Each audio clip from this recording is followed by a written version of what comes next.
Hello दोस्तों, आज के इस वीडियो में हम समझेंगे कि कैसे इंडिया उसके coal based thermal power plant को रीपर्पस कर रहा है as a nuclear power plant. जी हाँ दोस्तों, जहां पर आज हमारे coal based thermal power plant situated है, जो इंडिया की most of the electricity produce करते हैं और बहुत ज़्यादा कार्बन इमिशन भी करते हैं, उसी की जगह पर सेम लैंड पर हम कैसे न्यूक्लियर पावर प्लांट्स को इस्टेब्लिश करेंगे और इसके लिए हमारी गवर्नमेंट क्या कर रही है, इसे आज हम समझेंगे एक आर्टिकल के थ्रू। आज न्यूज़ में एक आर्टिकल था जिस पर मेंशन है 3 ओल्ड थर्मल पावर साइट, जो 3 पुराने coal based thermal power plant है, उनकी साइट को शॉर्ट लिस्ट किया गया है new nuclear power plant projects के लिए। जहां पर हमारे 3 पुराने coal based thermal power plant situated है, वहीं पर हम 3 नए न्यूक्लियर पावर प्लांट्स बनाने वाले हैं। तो आज के इस वीडियो में हम समझेंगे कि why India wants to convert old coal based power plant into nuclear site, कि इसके पीछे का रीजन क्या है, इसके पीछे का लॉजिक क्या है, क्यों हमें हमारे पुराने coal based thermal power plant को रिप्लेस करना होगा और वो भी न्यूक्लियर एनर्जी से। क्या न्यूक्लियर एनर्जी के अलावा किसी और फॉर्म ऑफ एनर्जी से हम लोग हमारे जो coal based thermal power plant है, जो बहुत ज़्यादा कार्बन इमिशन करते हैं, क्या उन्हें रिप्लेस कर सकते हैं? तो दोस्तों, आज के इस वीडियो में जो इंपॉर्टेंट टॉपिक्स है, जो यूपीएससी पर्सपेक्टिव इंपॉर्टेंट आते हैं, वो ये कि India's energy transition and energy security. आज एनर्जी सिक्योरिटी बहुत न्यूज़ में है, पेट्रोलियम प्रोडक्ट्स हो या हमारी एलपीजी गैस हो, उसके कॉन्टेक्स्ट में। तो वैसे ही हम समझेंगे कि इलेक्ट्रिसिटी प्रोडक्शन में भी इंडिया को कैसे एनर्जी सिक्योरिटी मेंटेन करनी है और उसके लिए हमें एनर्जी ट्रांजिशन करना होगा। हमें coal based thermal power plant से न्यूक्लियर एनर्जी में ट्रांजिशन करना होगा और वो क्यों करना होगा, उसके पीछे का रीज़न क्या है और उसमें कौन से चैलेंजेस हम फेस करते हैं, इन सबको आज के सेशन में समझेंगे। उसके साथ ही दोस्तों, जो न्यूक्लियर एनर्जी एक्सपांशन है और जो गवर्नमेंट ऑफ इंडिया ने 25 में जो एक्ट पास किया था, शांति एक्ट, उसे भी इस कॉन्टेक्स्ट में समझने की कोशिश करेंगे और कैसे हमारे जो एजिंग कोल पावर प्लांट है, जो 40 साल पुराने, 50 साल पुराने जो coal based thermal power plant है, जिनकी एज बहुत हो चुकी है, उन्हें हम कैसे रीपर्पस कर सकते हैं न्यूक्लियर एनर्जी के कॉन्टेक्स्ट में, उसे भी समझेंगे। साथ ही न्यूक्लियर सेफ्टी और एनवायरमेंटल कंसर्न्स, एक्सक्लूजन जोन, जो कि न्यूक्लियर पावर प्लांट्स के रिगार्डिंग आता है, उन्हें भी हम लोग आज के इस सेशन में समझेंगे। तो दोस्तों, welcome to Shriram's IAS, my name is Praful. और अगर आपको यूपीएससी प्रिपरेशन में कोई भी डाउट है, कन्फ्यूजन है, तो आप हमारे श्रीराम्स IAS के एक्सपर्ट मेंटोर्स के साथ एक 1-on-1 फ्री सेशन अरेंज करके अपने सारे डाउट्स और कन्फ्यूजन्स को दूर कर सकते हो। उसके लिए आपको नीचे डिस्क्रिप्शन में दी हुई लिंक पर अपनी इन्फॉर्मेशन फिलअप करनी है और इस अपॉर्चुनिटी का फ़ायदा उठाना है। तो चलिए दोस्तों, आज की इस वीडियो की शुरुआत करते हैं कि इंडियाज़ बिग एनर्जी शिफ्ट। अब एनर्जी लिखा है पर उसे हम लोग बोल सकते हैं इलेक्ट्रिसिटी शिफ्ट, क्योंकि दोस्तों एनर्जी के कॉन्टेक्स्ट में कोल भी यूज़ होता है, पेट्रोलियम भी यूज़ होता है, नेचुरल गैस भी यूज़ होती है, पर जो मेजर चंक ऑफ एनर्जी हम यूज़ करते हैं उसमें इलेक्ट्रिसिटी का मेजर रोल होता है। और उसमें अगर हम बात करें तो coal based thermal power plant हमें मैक्सिमम इलेक्ट्रिसिटी प्रोवाइड करते हैं। अब बात आती है न्यूक्लियर एनर्जी की। तो दोस्तों, आज की डेट में इंडिया सिर्फ 8.8 गीगावाट इतनी इलेक्ट्रिसिटी न्यूक्लियर पावर प्लांट से प्रोड्यूस करता है, पर हमारा जो फ्यूचरिस्टिक ऑब्जेक्टिव है वो है कि हमें 100 गीगावाट न्यूक्लियर एनर्जी प्रोड्यूस करनी है बाय 2047। यानी हमें बहुत ज़्यादा न्यूक्लियर पावर प्लांट्स को इस्टेब्लिश करना होगा और जो coal based thermal power plant है, हमें उन्हें रिप्लेस भी करना होगा। तो दोस्तों, गवर्नमेंट जो है उसके लिए जो एजिंग, जो पुराने old coal based thermal power plant है, उन्हीं को रीपर्पस करना चाहती है as a nuclear power plant. और इस पर्पस के लिए उन्होंने 3 साइट्स को शॉर्टलिस्ट किया है। इससे दोस्तों ये होगा कि हमें क्लीनर एनर्जी मिलेगी, क्योंकि न्यूक्लियर एनर्जी जो है वो क्लीन एनर्जी होती है as compare to coal based thermal power plant energy, और जिससे कि हम लोग फास्टर इंफ्रास्ट्रक्चर डिप्लॉय कर पाएंगे। अब ये फास्टर इंफ्रास्ट्रक्चर कैसे डिप्लॉय होगा, इसे हम लोग समझेंगे। तो दोस्तों, अब पहले कोल बेस्ड जो पावर प्लांट है उनका इंपॉर्टेंस समझते हैं। तो इंडिया में जो इंस्टॉल्ड कैपेसिटी है, इंस्टॉल्ड कैपेसिटी के हिसाब से coal based thermal power plant सिर्फ 45% इलेक्ट्रिसिटी प्रोड्यूस करते हैं, जब बात आती है इंस्टॉल्ड कैपेसिटी की। बट अगर हम लोग एक्चुअल प्रोडक्शन की बात करें कि जो इलेक्ट्रिसिटी हम लोग आज की डेट में एक्चुअली यूज कर रही है, उसका 70 to 75% इलेक्ट्रिसिटी जो है वो कोल से जनरेट होती है। इसके पीछे का एक एडवांटेज भी है कि हमारे पास कोल रिजर्व बहुत सारे हैं। साथ ही दोस्तों, coal based thermal power plant जो है ये रिलायबल सोर्स है, ये हमें बेस लोड पावर भी प्रोवाइड करता है। बेस लोड पावर यानी हम लोग 24/7 coal based thermal power plant से इलेक्ट्रिसिटी प्रोड्यूस कर सकते हैं थ्रू आउट द ईयर। यानी जैसे सोलर एनर्जी सिर्फ नाइट में प्रोड्यूस होगी, विंड एनर्जी जो है वो इंटरमिटेंट है, पर जो coal based thermal power plant है इन्हें बेस लोड पावर प्लांट भी कहते हैं, क्योंकि ये 24/7 हमें इलेक्ट्रिसिटी प्रोवाइड कर सकते हैं। तो हमें जो क्लाइमेट चेंज के जो टारगेट्स है उन्हें अगर हमें सेटिस्फाई करना है तो हमें coal based thermal power plant को फेज आउट करना होगा, ताकि हम लोग नेट जीरो एमिशन अचीव कर सके।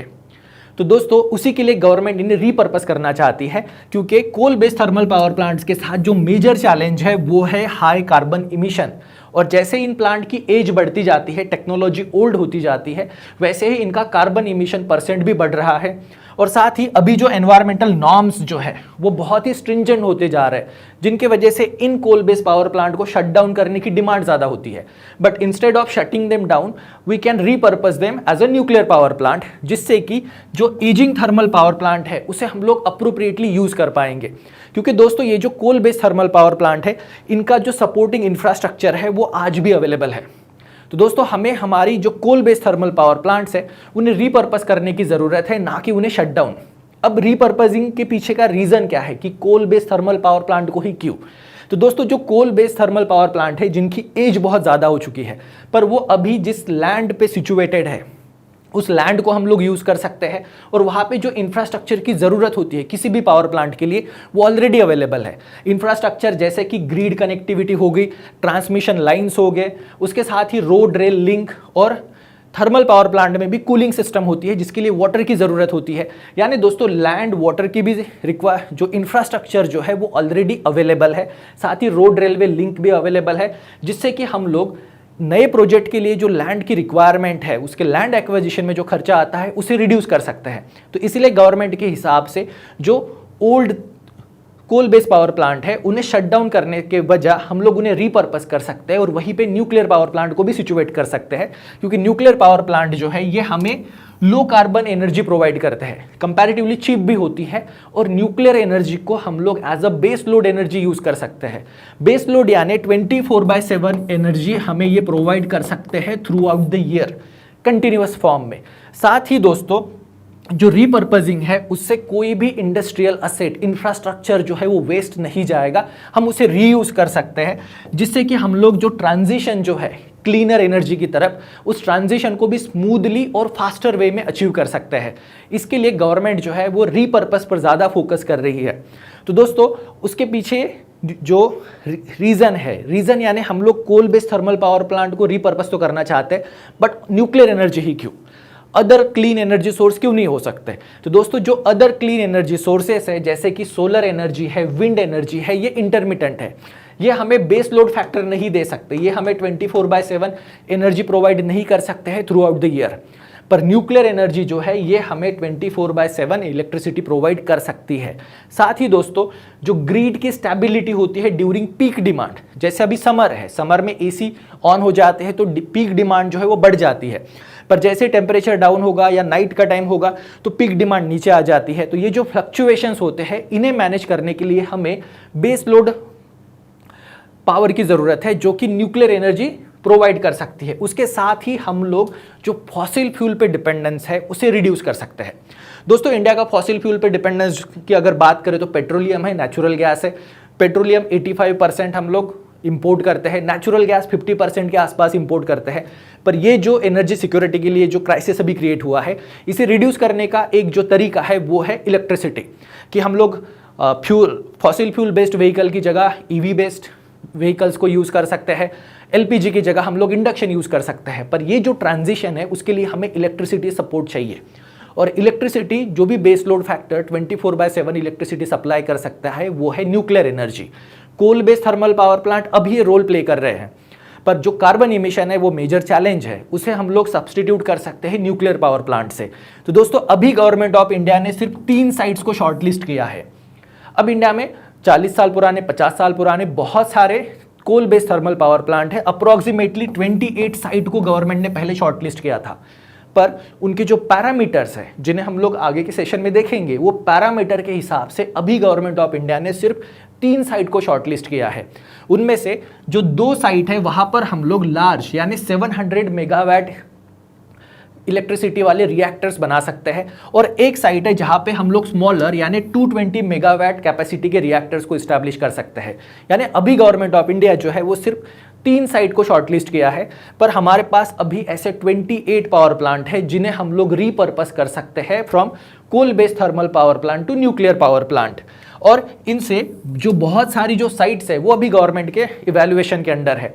तो दोस्तों अब इस पूरे कॉन्टेक्स्ट में शांति एक्ट क्या रोल प्ले करता है? शांति एक्ट जो था उसका फुल फॉर्म जो अगर बात करें तो sustainable harnessing of nuclear technology for electricity के हिसाब से ये एक्ट है। इसे 2025 में गवर्नमेंट ऑफ इंडिया ने पास किया था। इस एक्ट का जो मेजर फीचर है वो है दोस्तों प्राइवेट सेक्टर की एंट्री। जी हाँ दोस्तों, न्यूक्लियर सेक्टर की अगर बात करें तो ये मोस्टली पब्लिक एंटिटीज द्वारा डोमिनेटेड है, जिसमें ऑपरेशन साइड हो या जो फ्यूल मैनेजमेंट हो ये कंप्लीटली गवर्नमेंट एंटिटीज ही डोमिनेट करती है, उन्हें ही मैनेज करती है। अब government of India nuclear sector में भी प्राइवेट सेक्टर्स को प्रमोट करना चाहती है। उसके लिए ये जो एक्ट है ये सारी लीगल कंडीशनैलिटीज़ है, फॉर्मेलिटीज़ है, उसे ये पूरा करता है। अगर ये इस एक्ट के बेसिस पर इंडियन प्राइवेट सेक्टर जो है अब वो न्यूक्लियर सेक्टर में काम कर सकता है, जिससे कि हम जो नेट जीरो टारगेट जो है, क्लीन एनर्जी का टारगेट है, नेट जीरो का टारगेट है, उसे हम अचीव कर सकते हैं। तो दोस्तों शांति एक्ट के कॉन्टेक्स्ट में इतना याद रखना है कि न्यूक्लियर सेक्टर में अब प्राइवेट सेक्टर जो है वो अलाउड है। न्यूक्लियर एनर्जी जो पहले गवर्नमेंट डोमिनेटेड थी, अब यहाँ पर भी government of India private sector को प्रमोट कर रही है ताकि टेक्नोलॉजी में इन्वेस्टमेंट बढ़े, साथ ही हम लोग जो क्लीन एनर्जी टारगेट है उन्हें फास्टर पेस से अचीव कर सके, साथ ही नेट जीरो गोल जो है, कार्बन नेट जीरो गोल, उन्हें भी हम अचीव कर सके। इसके लिए शांति एक्ट हमने बनाया था। अब दोस्तों जो coal based thermal power plant है इन्हें जब रीपर्पस करने की बात आती है न्यूक्लियर पावर प्लांट की तरह, तो कौन से चैलेंजेस आते हैं? तो दोस्तों मेजर चैलेंज जो आता है कि अगर हमें coal based thermal power plant की जगह न्यूक्लियर पावर प्लांट बनाना है तो हम लोग कहीं पर भी उसे नहीं बना सकते हैं। उसमें मेजर चैलेंज जो आता है वो होता है दोस्तों huge amount of cooling water. Nuclear power plant के लिए हमें बहुत ज़्यादा क्वांटिटी में वाटर की ज़रूरत होती है, तो हम लोग ऐसे ही थर्मल पावर प्लांट की जगह न्यूक्लियर पावर प्लांट बना सकते हैं जहाँ पे वाटर अवेलेबिलिटी हो। साथ ही न्यूक्लियर पावर प्लांट की जो लैंड रिक्वायरमेंट होती है उसे भी हमें समझना होता है कि उसकी लैंड रिक्वायरमेंट के हिसाब से सफिशिएंट लैंड उस थर्मल पावर प्लांट के पास होना चाहिए। फिर बात आती है दोस्तों कि न्यूक्लियर पावर प्लांट के पास जो लार्ज पॉपुलेशन है वहाँ पर हम लोग न्यूक्लियर पावर प्लांट नहीं बना सकते। आज हमारे जो ओल्ड थर्मल पावर प्लांट है उसके आसपास सराउंडिंग में हमें बहुत ज़्यादा ह्यूमन पॉपुलेशन दिखती है, तो वहाँ पर हम लोग न्यूक्लियर पावर प्लांट नहीं बना सकते, क्योंकि न्यूक्लियर पावर प्लांट से एक्सीडेंट्स का, रेडिएशन लीक का खतरा होता है। तो वन ऑफ द ऑब्जेक्टिव ये होता है कि न्यूक्लियर पावर प्लांट जो है वो पॉपुलेशन सेंटर्स के आसपास सिचुएटेड ना हो। तो यानी हम लोग सारे के सारे कोल बेस्ड पावर प्लांट की जगह न्यूक्लियर पावर प्लांट नहीं बना सकते। उसके अलावा दोस्तों सेस्मिक एक्टिविटी और एनवायरमेंटल स्टैंडर्ड्स। अब इंडिया में जो सेस्मिक जोन्स है जहाँ पे अर्थक्वेक आ सकते हैं, जैसे कि जोन 5, वहाँ पर हम लोग थर्मल पावर प्लांट को रीपर्पस नहीं कर सकते as a nuclear power plant, क्योंकि अगर न्यूक्लियर पावर प्लांट बनाया और वहाँ पर अगर अर्थक्वेक होता है तो बहुत बड़ा natural disaster, man made disaster create होगा जिसमें रेडिएशन लीक होने का खतरा है। यानी हम लोग सारे के सारे थर्मल बेस्ड पावर प्लांट को रीपर्पस नहीं कर सकते हैं। हमें अर्थक्वेक, सेस्मिक जोन, उसके साथ एनवायरनमेंट जैसे कि नॉर्थ ईस्ट या वेस्टर्न घाट जो कि बायोलॉजिकली बहुत ही डाइवर्स है, वो रिच है, वहाँ पर हम लोग nuclear based thermal power plant नहीं बना सकते हैं, क्योंकि इससे बायोडाइवर्सिटी लॉस या इकोलॉजी के लॉस का बहुत बड़ा खतरा होता है। फिर क्राइटेरिया आता है दोस्तों एक्सक्लूसिव जोन। अब न्यूक्लियर पावर प्लांट बनाने के लिए गवर्नमेंट की जो रिक्वायरमेंट है उसके हिसाब से कम 1 किलोमीटर का एक्सक्लूसिव जोन होना चाहिए, और इस एक्सक्लूसिव जोन में कोई भी ह्यूमन हैबिटाट या कोई भी इकोनॉमिक एक्टिविटी अलाउड नहीं है। तो उस हिसाब से गवर्नमेंट ने पहले 28 साइट्स को शॉर्टलिस्ट किया था। फिर उसके बाद जब ये स्टैंडर्ड्स को अप्लाई किया गया तो गवर्नमेंट के पास बचे सिर्फ 10 ऐसे 10 पुराने coal based thermal power plant जहां पर हम लोग न्यूक्लियर पावर प्लांट बना सकते हैं। पर जब उन्होंने availability of water, availability of land और सेस्मिक एक्टिविटी ये क्राइटेरिया जब अप्लाई किया तो गवर्नमेंट के पास सिर्फ 4 ही न्यूक्लियर साइट बची थी, और उसमें से एक साइट जो है वो इस एक्सक्लूजन जोन के वजह से डिस्क्वालीफाई हो जाती है। यानी अभी गवर्नमेंट जो है वो सिर्फ 3 साइट पर ही फोकस कर रहे हैं, जहां पर वो जो old age coal based thermal power plant है उन्हें रीपर्पस करेंगे as a nuclear power plant. अब दोस्तों क्या यही इकलौता ऑप्शन है हमारे पास? तो नहीं, हमारे पास और एक ऑप्शन है जिसे हम लोग SMR कहते हैं, स्मॉल मॉड्यूलर रिएक्टर। ये बहुत न्यूज़ में भी है और आपने इसके कॉन्टेक्स्ट में पढ़ा भी है। ये जो स्मॉल मॉड्यूलर रिएक्टर है, इन्हें इस्टेब्लिश करने के लिए बहुत कम लैंड की ज़रूरत होती है, कम वाटर रिसोर्सेज की ज़रूरत होती है। तो लार्ज न्यूक्लियर पावर प्लांट पर फोकस करने के वजह हम लोग छोटे small modular reactor power plant पे फोकस कर सकते हैं। ये भी एक ऑप्शन गवर्नमेंट ऑफ इंडिया के साथ है। वैसे ही क्योंकि इन्हें वाटर और लैंड की रिक्वायरमेंट बहुत कम होती है, और दोस्तों इन्हें हम लोग इंटीग्रेट कर सकते हैं इजीली जो retired coal based thermal power plant है उनके साथ। अब हम लोग अगर जो coal based thermal power plant है, इन्हें अगर हम लोग रीपर्पस करते हैं as a nuclear power plant, तो उसके इकोनॉमिक और सोशल बेनिफिट क्या हो सकता है? तो दोस्तों जहां पे coal based thermal power plant situated है, वहीं पर अगर न्यूक्लियर पावर प्लांट इस्टेब्लिश हो जाता है, तो दोस्तों जो इकोनॉमिक एक्टिविटीज़ है, इंडस्ट्रियल जोन है, जो इंफ्रास्ट्रक्चर है, उसे हम लोग रीयूज़ कर सकते हैं। हमें उस इंफ्रास्ट्रक्चर को दोबारा क्रिएट करने की ज़रूरत नहीं है। साथ ही जो एग्जिस्टिंग इंफ्रास्ट्रक्चर है वो भी, उसकी वैल्यू भी कम नहीं होगी। उसके साथ दोस्तों यहाँ पर जो वर्क फोर्स है, वहाँ जो लोग एम्प्लॉयड है, उन्हें भी हम लोग न्यूक्लियर पावर प्लांट के कंस्ट्रक्शन में या रिलेवेंट एक्टिविटीज़ में एम्प्लॉय कर सकते हैं।